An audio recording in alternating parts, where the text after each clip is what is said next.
오늘은 여호수아서 9장 본문 전체를 가지고 말씀 전하겠습니다. 최선의 결정은 아니더라도 라는 그런 제목, 최선의 결정은 아니더라도 라는 그런 제목으로 9장에 관해서 말씀 나누겠습니다. 우리 이제 살아가면서 이런저런 결정을 하면서 살아가죠. 근데 우리가 크리스천으로서 우리는 하나님의 뜻을 잘 분별하고 하나님 뜻을 따라서 살아야 되겠다라고 생각하고 애쓰고 살아갑니다.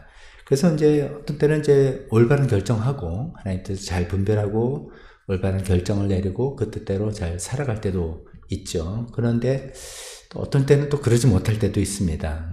그렇게 하려고 애를 썼지만 나중에 보니까 그렇지 않았던 경우도 있고 또 미진했던 그런 경우도 있습니다. 그래서 최선의 결정이 아닐 때, 그럴 때가 있는데 또 어떻게 보면 사실 그때가 더 많지 않을까 생각도 해봅니다. 그럴 때 우리가 최선의 결정은 아닐 때 하나님께서는 우리를 어떻게 대하시나, 이런 것이 오늘의 주제입니다. 오늘 이제 9장에 나오는 기브온 주민의 이야기를 우리 살펴보면서 하나님께서 아까 질문한 그런 상황에 우리를 어떻게 대하시는지 살펴보려고 합니다. 자, 이 주제는 이거하고는 완전히 다릅니다. 즉 하나님 뜻은 별로 관심이 없고 하나님 뜻을 구하겠다는 생각 전혀 없는 경우, 그런 거하고는 완전히 다른 케이스라는 것을 전제로 하면서 우리가 살펴보면 좋겠습니다. 오늘 이제 본문 내용에 보면 기브온 주민들에 관한 이야기 나오는데, 이들이 이제 이런 소문을 들은 겁니다. 그 앞에 쭉 나온 대로 이스라엘 백성들이 여리고성을 기적적으로 승리하고, 그 다음에 그 승리 후에 아간의 범죄 때문에 또 아이성 전투에서는 크게 패배를 하고, 그래서 이제 그게 원인을 이제 뭔지 알게 돼서 아간이 처벌을 받고 다시 이스라엘은 회개하고 아이성 전투에서 승리하고, 이런 소식이 다 이제 가나안 주민들한테 이제 소식이 전해진 거죠. 이 가나안 주민들이라고 해서는 9장 1절에 보니까 6 족속들, 여긴 사람들이라고 나왔는데 헷, 아모리, 가나안, 브리스, 히위, 여부스 사람들 혹은 족속들 이렇게 됩니다. 신명기 7장 1절 같은 데는 기르가스 족을 포함시켜서 흔히 가나안 7 족속 이렇게도 표현합니다. 어떤 때는 6, 어떤 때는 7 이렇게 나오기도 하는데, 그 가나안 족속 중에 여기 오늘 주인공인 기브온 사람들은 히위족에 속한 사람이라고 합니다. 히위족에 속했는데 기브온이라는 지역에서 사는 사람이다. 그래서 이제 기브온 사람들, 이렇게 기브온 주민 이렇게 이야기하고 있습니다. 기브온이란 지역은 어디 있냐면, 우리는 그래도 이제 예루살렘은 그래도 어디든지 짐작하시잖아요. 남쪽 유다의 사해 바다 근처에 있는 그 예루살렘의 북서쪽으로 그렇게 멀지 않은 곳에 있는 지역입니다. 그 기브온 지역에 사는 사람들이 바로 이 기브온 주민들, 이렇게 우리가 말할 수 있겠습니다. 자, 이제 그 이스라엘 백성들이 여리고성과 아이성을 점령하고 이제 승리했다는 소식을 들으니까 9장 1절에 어떤 이야기를 나오냐면, 다른 가나안 주민들, 아까 말하는 7 족속들, 일반 사람들은 이것들이 가만 놔두면 우리를 다 공격하겠구나. 그래서 우리가 여기 맞서 싸워야 되겠다라고 막 힘을 합쳐서 결정을 하고 싸우기로 결정을 하는 중입니다. 그런데 거기에 비해서 이 기브온 주민들은 다른 결정을 내렸다는 겁니다. 그들은 이스라엘 백성들과 화친조약을 맺어야 되겠다라고 생각을 한 겁니다.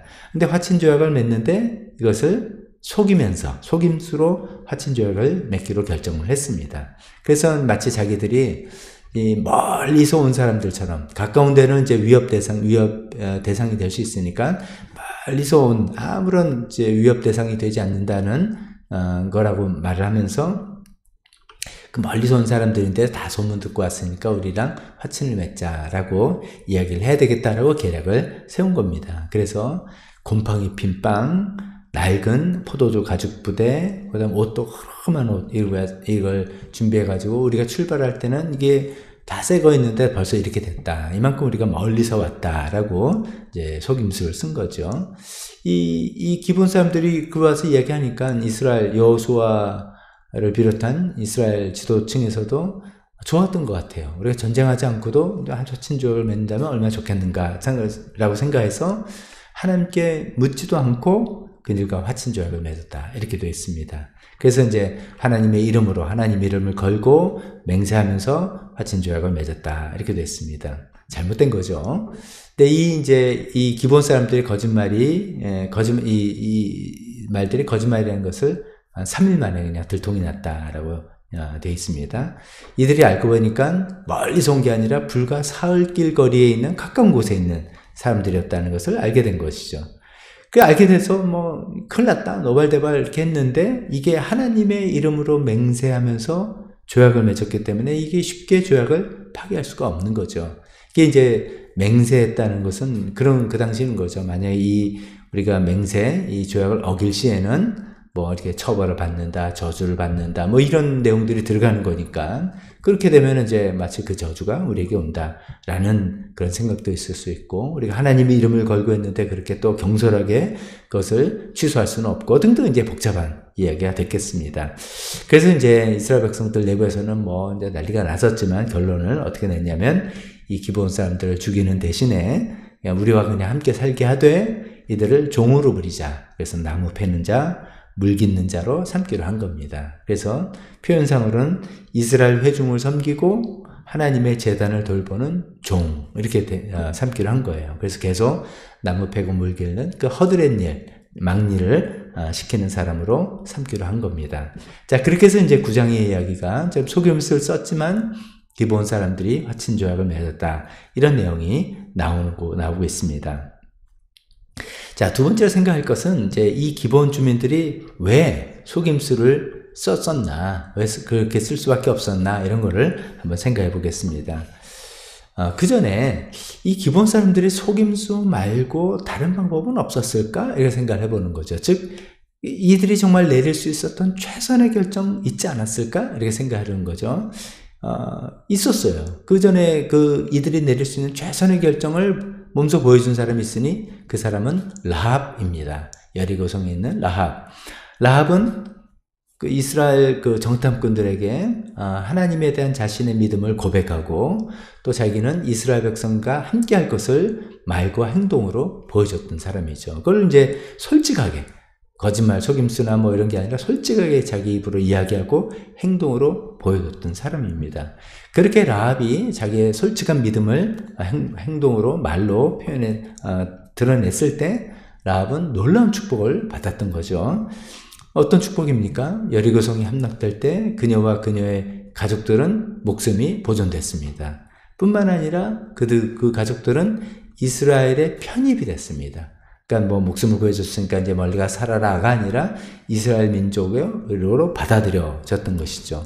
뿐만 아니라 놀랍게도 이 라합은 나중에 예수님의 조상이 됐던 것이죠. 라합이 보아스의 손조가 되고 등등 이렇게 족보 따라 내려오다 보니 예수님의 조상 반열에 들어간 것이죠. 놀라운 축복이죠.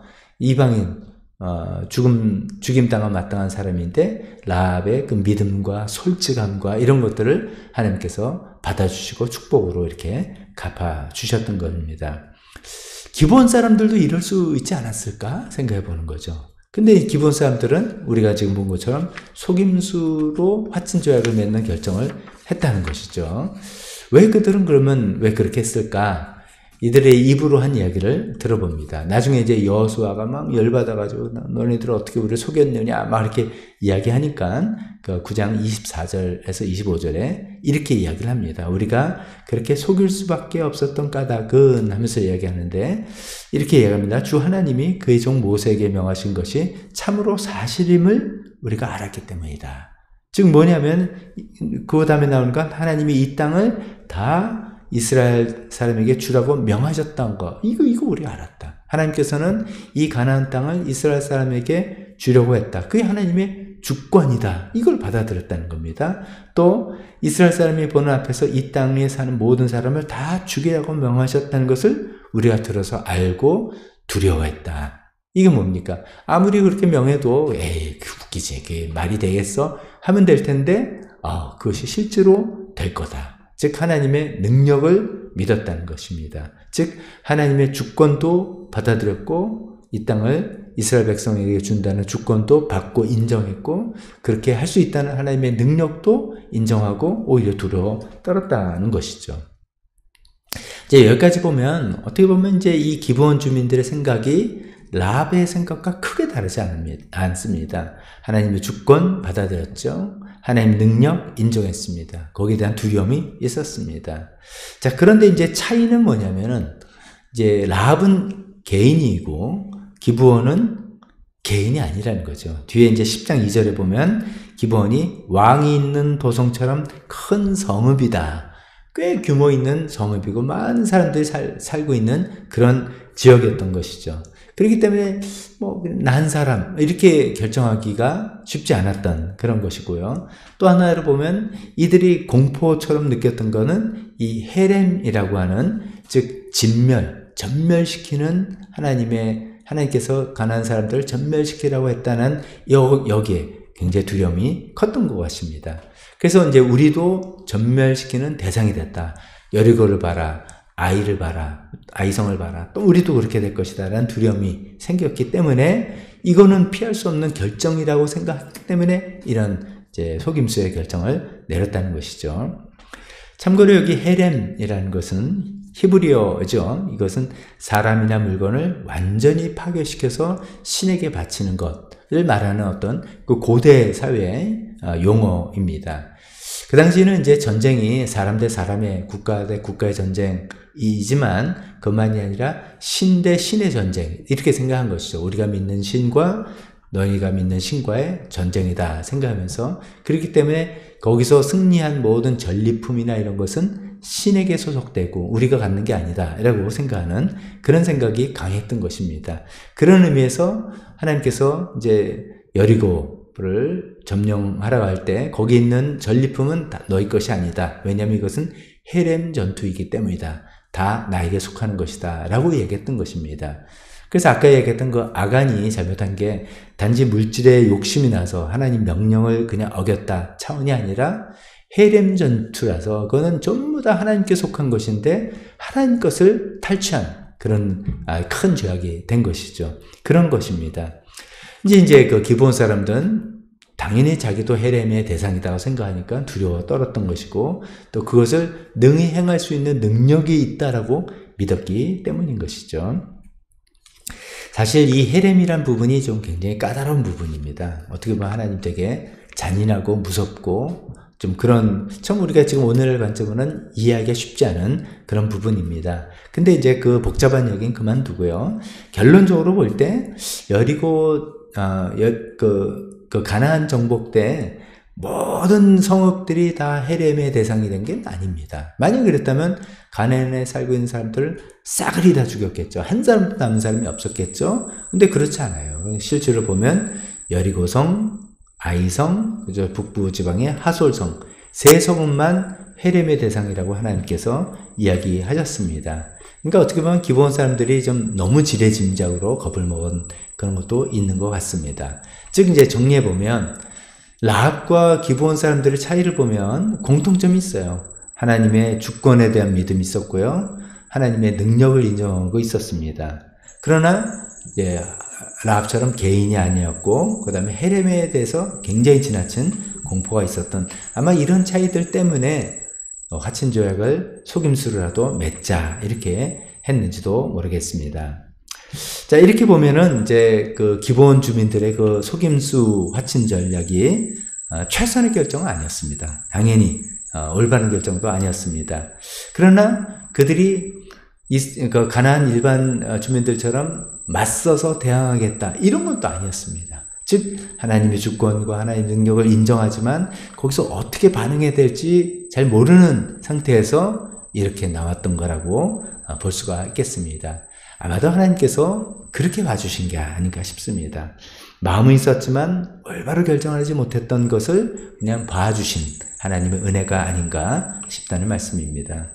이제 그게 이제 기브온 주민들을 하나님께서 그 이후에 어떻게 대하셨는지를 보면서 살펴보겠습니다. 세 번째, 기브온 주민에게 베푸신 하나님의 은혜인 것입니다. 자, 9장이 이제 그런 속임수로 화친조약을 맺었다는 얘기가 나오고 10장에 넘어가면 이런 얘기 나옵니다. 기본 주민이 이스라엘 사람들과 화친을 맺었다라는 소문이 퍼지게 되니까 나머지 가나안 주민들이 이제 화가 난 거예요. 기본 주민들에게. 아, 저것들이 우리를 배신했네. 그래서 저것들 가만 놔두면 이런 일이 계속 생기겠다라고 생각해서 연합군을 형성해서 기브온을 없애기로 작정했습니다. 그래서 막 이제 공격에 오는 것이죠. 자, 이야기를 들으니까 또 기브온은 그 화친조약에 의거해서 이스라엘에게 SOS를 쳤겠죠. 그래서 이스라엘이 이제 전쟁에 참여한 그 내용이 이제 10장에 나옵니다. 이 10장에서 이스라엘이 대승을 했습니다. 그 가나안의 연합군들을 많이 이제 큰 승리를 얻었는데 이 승리가, 이 전투의 승리가 단순히 그냥 승리했다, 뭐 크게 이겼다 정도가 아닌 라고 표현할 수 없는 놀라운 일들이 일어났습니다. 10장 12절부터 보면 이렇습니다. 여호수아가 전투 중에 하나님께 이렇게 아뢰었다는 거예요. 이스라엘 백성들이 다 보는 앞에서 이렇게 외쳤습니다.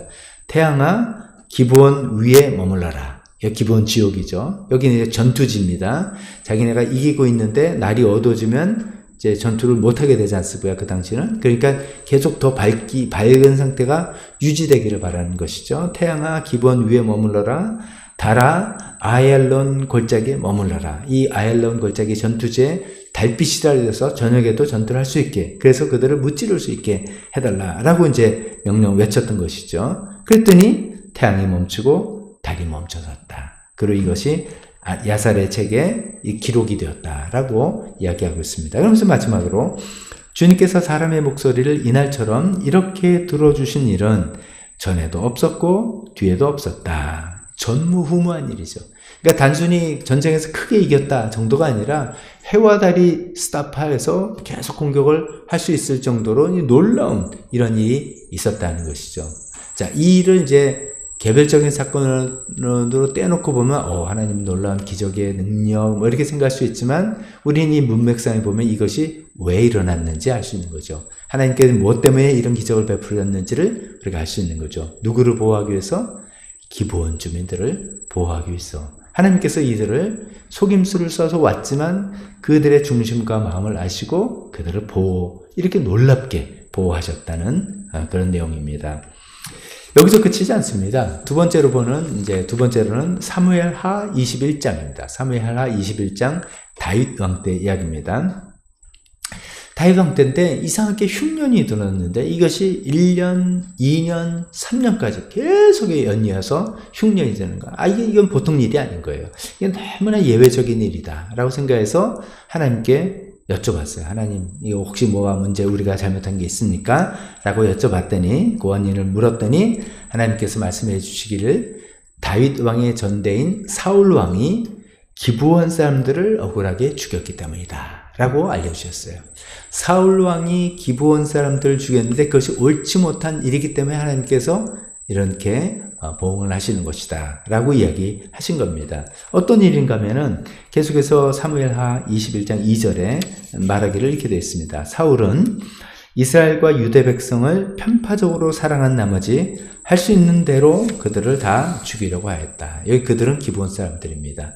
즉 이스라엘과 유다 백성들을 편파적으로 사랑해서 표현이 이렇게 됐는데 그들의 환심을 살려고 그럽니다. 자기의 이제 인기가 점점 떨어지는 걸 아니까 민심을 얻기 위해서 뭔가 이제 희생양을 만들어야 되잖아요. 그래서 기본 주민들, 저 사람들 원래 우리 민족이 아니야. 쟤네들 원래 원래 죽임을 당해야 되는 사람들인데 속임수 써가지고 우리 여기로 온 애들이야. 라고 해서 그들을 지목해서 그들을 막 처단하고 죽이면 땅도 뺏고 이렇게 하지 않겠습니까? 그러면 이스라엘 백성들이 자기를 지지하고 좋아할 것 같다는 생각에 희생양으로 그들을 죽였다는 것입니다. 굉장히 불의한 일인 것이죠. 하나님께서는 이것을 이제 좋게 안 보시는 거죠. 여호수아 때 맺은 이 화친조약에 대한 명백한 위반이기 때문이죠. 그래서 하나님께서는 흉년을 3년은 계속해서 일어나게 하면서 시그널을 준 겁니다. 이거 잘못된 거다 알려준 것이죠. 그래서 이제 다윗이 그걸 알게 되고 기브온 사람들한테 찾아가서 여사야사 이야기를 하고 우리가 어떻게 해주면 좋겠느냐라고 얘기했더니 좀 끔찍한 이야기입니다만 사울 집안의 남자 7명의 목숨을 요구했습니다. 그 당시에 이제 사울은 많이 집안이 이제 전쟁으로 죽임을 당하고 남은 사람 별로 없는데 그 중에서도 남자 7명의 목숨을 달라. 그래야지 우리의 원한이 풀린다. 뭐 이렇게 이런 식으로 말한 거죠. 그래서 이제 그렇게 했더니 이제 흉년이 지나갔다라고 기록이 되어 있습니다. 그만큼 하나님께서 이 여호수아 시대에 비록 속임수였지만 이렇게 맺은 화친 조약을 하나님께서 지켜주셨다라는 내용이 되겠습니다. 뿐만 아닙니다. 세 번째로는 이 훗날 이 기브온 이 지역, 이 장소가 이스라엘 민족 백성에게 상당히 중요한 장소가 되었습니다. 우리가 이제 다윗 왕 다음에 솔로몬 왕이잖아요. 솔로몬 왕이 한 치적 중에 제일 중요한 건 물론 성전을 지은 겁니다만 그 전에 솔로몬 왕이 한 일 중에 유명한 것은 그 기도 때 대답한 거잖아요. 이제 자기가 왕이 돼서 하나님께 나와서 기도했을 때 하나님께서 내가 너 뭘 들어줄까? 뭐 원하는 대로 다 내가 해주마. 뭐 이런 얘기할 때 돈을 구한 것도 아니고 권력을 구한 것도 아니고 뭐 자기가 오래 살게 해달라는 것도 아니고 하나님의 백성을 잘 다스릴 수 있는 지혜를 구했던 거잖아요. 근데 하나님 너무 기뻐서 네가 너 100점짜리다. 그래서 네가 구하지 않은 거 다 내가 주겠다. 했던 그 유명한 이야기 있지 않습니까? 이런 일이 일어난 곳이 바로 기브온이다. 이거죠.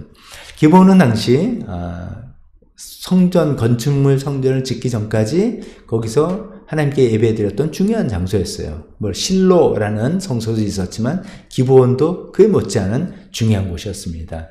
모세의 회막, 광야 시대에 있었던 그 모세의 회막을 고스란히 보존하고 있었던 곳이 바로 기브온이고 그 성경의 표현하면 당시 제일 유명한 산당, 어떤 의미에서 모세의 회막이 있어서 유명한 것 같은데요.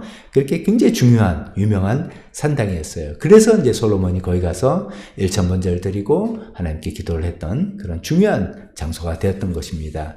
이 기브온 사람들이 그들의 그 출신과 이런 걸 생각해 본다면 놀라운 그 특혜라고 볼 수가 있겠습니다. 마지막 하나만 더 살펴보면은 이스라엘 역사를 우리가 알지 않습니까? 그래서 통일왕으로 가다가 남한국 북한국 나눠지고 다 전쟁 포로로 가고 그래서 남쪽 유다가 바빌론 포로로 갔다가 70년 만에 이제 돌아오잖아요. 귀환할 때. 그때 이제 1차로 와서 성전을 재건하고 그 다음에 또 와서 성벽을 재건하는 그 중요한 사건이 있지 않습니까? 그때 이제 에스라의 진두지휘하에서 성전을 재건할 때 여러 계층 사람들이 거기 합류했다는 기록들이 자세히 나오죠. 제사장군, 레위 사람들, 누구 하는데 그 중에 옛날 표현으로 하면 느디님 사람들, 이런 사람들이 나옵니다. 이것은 이제 새 번역에는 잘 번역해서 성전 막일꾼, 막일을 하는 사람, 성전 막일꾼, 발음이 그래야 될지 모르겠습니다. 성전 막일꾼들도 나옵니다. 그 사람도 하나의 계층으로 표현되면서 나오는데 이 사람들이 누구냐면 성전에서 막일을 했던 사람들, 막노동했던 사람. 어떤 막일? 나무 패고 물 깃는 일, 기브온 사람들이 했던 일. 이 사람들입니다. 즉 이 사람들이 기브온 주민들 후손이었다는 것이죠. 그들이 성전 재건할 때 합류해서 그 일을 같이 했다고 나오죠. 그 다음에 이제 느헤미야 진두지휘에서는 성벽을 재건하지 않습니까? 성벽이 있어야지 그 안에 주민들이 살 수 있고 성전을 온전히 보호할 수 있지 않습니까? 근데 이제 성벽 재건할 때는 여기서 여기는 누가 했고 여기서 여기는 누가 했고 이런 식으로 기록이 쭉 나오잖아요. 근데 느헤미야 3장 7절에 보면 누구 이야기를 한다면 그 다음은 기브온 사람 물라냐와 메노도 사람 야돈이 했다. 이렇게. 그래서 기브온 사람도 이렇게 일조한 기록이 분명히 나오고 있습니다. 즉 이렇게 생각해볼 땐 기브온 사람들이 이제 대대로 성전에서 이 막노동을 하면서 하나님을 섬겼던, 즉 여호수아 때 정해졌던 그 직무를 계속해서 신실히 수행했던 것을 우리가 알 수 있습니다. 이렇게 쭉 생각해볼 때 하나님께서 기브온 사람들이 비록 속임수로 화친조약을 맺은 사람들이었지만 그 마음의 중심과 동기와 어떻게 보면 또 그 하나님을 인정하는 믿음을 보시고 그들의 이렇게 은혜를 베푸셨다는 내용을 쭉 살펴보았습니다. 자, 그러면 결론과 적용으로 이어지겠습니다. 기브온 주민의 결정, 속임수 결정 옳지 못한 겁니다. 그건 분명히 속임수입니다. 오늘 이런 말씀을 혹시 오해해서 속임수 써도 되네, 절대로 그런 거 아닙니다. 또 여호수아와 지도자의 판단도 옳지 못했습니다. 하나님께 여쭤보지도 않고 성급하게 화친조약을 맺었던 것이죠. 하지만 이처럼 잘못된 결정들이었지만 거기에 대한 하나님의 판결은 뭔가 생각해 보니까 놀라운 은혜가 있었다는 것입니다. 라합에게 준 것 같은 어떤 최선의 은혜는 아닐지라도 어떤 차선의 은혜를 베풀었다고 우리가 말할 수 있는 그런 내용들입니다. 생명이 보존되고 이스라엘 언약 백성의 편입이 되고 비록 종의 신분이지만 성전에서 봉사하는 일을 하게 되고 화친조약 계속해서 유효하다고 인정을 해주는 그런 은혜를 받았던 것이죠. 하나님 왜 이렇게 하셨는가? 비록 속임수를 썼지만 그들의 마음의 중심을 그래도 보셨기 때문이 아닌가 싶습니다. 하나님의 주권을 인정한 것이고 하나님의 능력을 인정하고 받아들였던 것이죠. 다만 라합과 달리 그것을 어떻게 반응해야 될지 이 부분에서 조금 좀 미숙했고 잘못 생각했던 그런 건 있었습니다. 그렇지만 이스라엘 백성들과 맞대항으로 나섰던 다른 가나안 주민에 비하면 굉장히 이쪽에 와 있는 그런 것들이죠. 아마도 하나님께서 기브온 주민들의 이런 점들을 좋게 봐주신 게 아닌가 싶습니다. 우리 마음의 동기, 마음의 그 중심을 보신 게 아닌가 싶습니다. 그래서 하나님의 크신 은혜가 내려졌다라고 볼 수 있겠습니다. 우리 이야기로 다시 돌아오면 우리가 하나님 뜻대로 살려고 애를 쓰는데 하나님의 원하시는 결정을 하려고 내려고 합니다. 최선의 하나님 뜻대로 하는 최선의 결정을 내려서 살려고 합니다. 우리가. 그러나 이제 우리가 100% 그렇게 못할 때가 있지 않습니까? 그럴 때 어떻게 할 거냐 라는 것이죠. 우리가 이제 비록 그렇게 최선을 다해서 노력하지만 더 중요한 건 하나님께서 우리 마음의 동기, 마음의 중심 보시는 것 같다 이거죠. 그래서 때로는 라합 같은 최선의 결과는 아닐지라도 기브온 주민 같은 차선의 결과는 주시지 않을까 그렇게 생각하면서 하나님 은혜가 참 크구나 이렇게 생각하면서 여전히 우리 마음의 중심, 동기를 계속해서 점검하고 확인해 나가는 우리가 되었으면 좋겠습니다. 기도하겠습니다.